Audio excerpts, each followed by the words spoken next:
Hi friends, ఈరోజు నేను cabbage శనగపప్పు ఫ్రై చేస్తున్నాను. మరి ఎలా చేయాలో వీడియో చూసేద్దాం. ఫస్ట్గా బాండీ పెట్టుకోవాలి. బాండీ పెట్టి ఆయిల్ వేసి, ఆయిల్ వేడైన తర్వాత తాలింపు వేసుకోవాలి. తాలింపు వేసుకొని ఫ్రై చేసుకొని తాలింపు ఫ్రై అయిన తర్వాత కరివేపాకు వేసుకోవాలి. కరివేపాకు వేసుకున్నాక ముందుగానే క్యాబేజీ తరిగి పెట్టుకోవాలి. శనగపప్పు నానబెట్టుకోవాలి.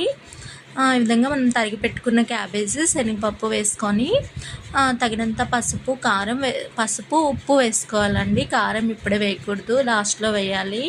ముందుగంట వేస్తే మాడిపోతుంది, ఫ్రై కర్రీ కదా, అందుకని తగినంత పసుపు ఉప్పు వేసుకోవాలండి. మనము వేసుకొని ఇది మూత పెట్టుకొని మగ్గించుకోవాలి. ఒక 10 మినిట్స్ మగ్గిన తర్వాత మూత తీసి చూడాలండి. మూత తీసి చూస్తే మనకి అది మగ్గిపోయి ఉంటుంది. సో మగ్గిన తర్వాత మనకి ఈ కర్రీ క్యాబేజీ అంటే పిల్లలు ఇష్టంగా తినరు కదా, చిన్నపిల్లలు.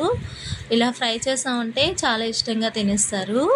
నేను ఆలు కూడా వేసానండి. ఆలు వేయడం వల్ల టేస్ట్ ఇంకా చాలా బాగుంటుంది. సో ఇప్పుడు ఆలు, క్యాబేజీ, శనగపప్పు 10 మినిట్స్ మగ్గిందండి. మెత్తగా అయిన తర్వాత మనకి కావలసినంత కారం వేసుకోవాలి. కారము, ధనియా పౌడర్ వేసుకొని బాగా ఫ్రై చేసుకోవాలండి. ఒక 5 to 10 మినిట్స్ ఫ్రై అవ్వాలి.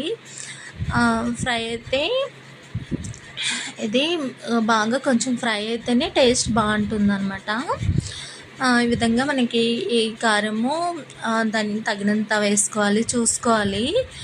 ఫైనల్గా మనకి ఉప్పు, కారం ఇవన్నీ చూసుకొని మళ్ళీ సరిపోకపోతే లాస్ట్లో సాల్టు, కారపొడి యాడ్ చేసుకోవాలి. ఇలా మనకి బాగా ఫ్రై అవ్వాలండి.